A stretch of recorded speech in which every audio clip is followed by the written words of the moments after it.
क्योंकि आप हीन भावना से शिकार हैं। आपके नेताओं ने, आपके बुद्धिजीवियों ने, आपके हिस्टोरियंस ने, आपके साहित्यकारों ने आप में वो हीन भावना बरती है। इसलिए यह देश कालिदास की तुलना शेक्सपियर से करता है।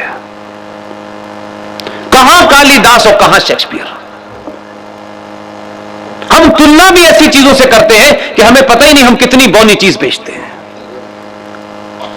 इसलिए जो भगवान मर्यादा पुरुषोत्तम राम पूरे विश्व का सूर्यवंशी है, कुछ बेवकूफ लोग अपने क्षणिक फायदे के लिए, क्षणिक स्वार्थों के लिए, इकबाल नाम का एक शायर जो पाकिस्तान का राष्ट्रीय शायर है, जिसके नाम से यौम वलादत पाकिस्तान में मनाई जाती है, उसकी कब्र वहां मौजूद है, जिसके पूर्वज सपरू ब्राह्मण थे। उस मोहम्मद इकबाल ने एक लाइन लिख दी और पूरा राष्ट्र उसे गा रहा है, बिना सोचे समझे, बिना जाने। और आपका राष्ट्रीय तराना भी उसी का लिखा हुआ है। उसने लिखा इमाम हिंद है भगवान राम। कुछ लोग, उसने कहा समझ में आता है उसका एजेंडा, क्योंकि इकबाल को आप सिर्फ एक शायर के नाम से जानते हैं। क्योंकि इकबाल ने 29 दिसंबर 1930 को इलाहाबाद के मुस्लिम लीग के अधिवेशन में पहली बार कहा कि पाकिस्तान के लिए जो भारत के वेस्टर्न बॉर्डर पे मुस्लिम बहुल इलाके हैं उन्हें अलग कर देना चाहिए। He was the Janak, he was the philosopher behind the creation of Pakistan. Jinnah was only implementer. उसने तो इस आइडियोलॉजी को इंप्लीमेंट किया।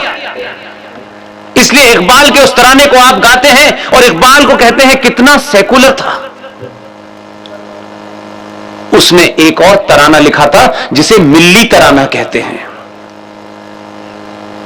उसमें वो कहता है चीनो अरब हमारा,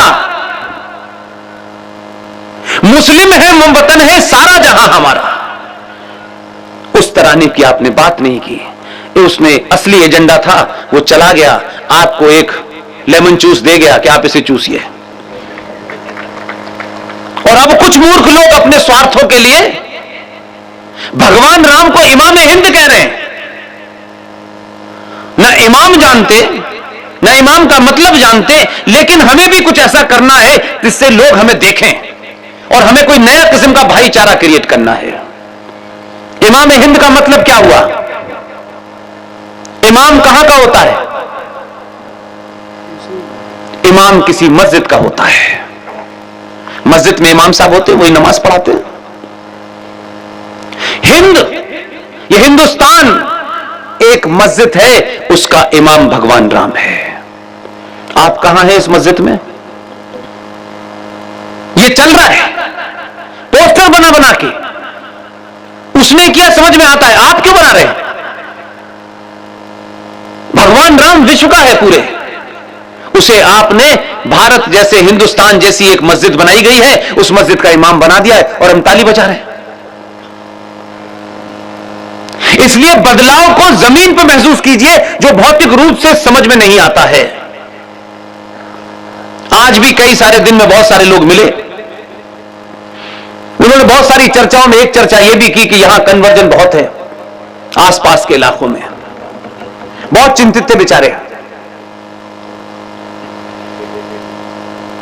इस चिंता को मैं इसलिए बहुत ही सतही मानता हूं कि आपको अगर सही तरीके से लड़ना नहीं आता, इसमें आपकी गलती है। आप अपने शब्दों में लव जिहाद के लिए कानून मांगते हैं, लेकिन लव जिहाद के पीछे की थ्योरी को नहीं समझते और उसको कैसे कम किया जा सकता है उस पर काम नहीं करना है। आप बताइए, हमारी संस्कृति में इतनी सारी माएं बैठी हुई हैं, दुनिया में अगर कोई एक शब्द, सिर्फ एक शब्द में यह तय करना हो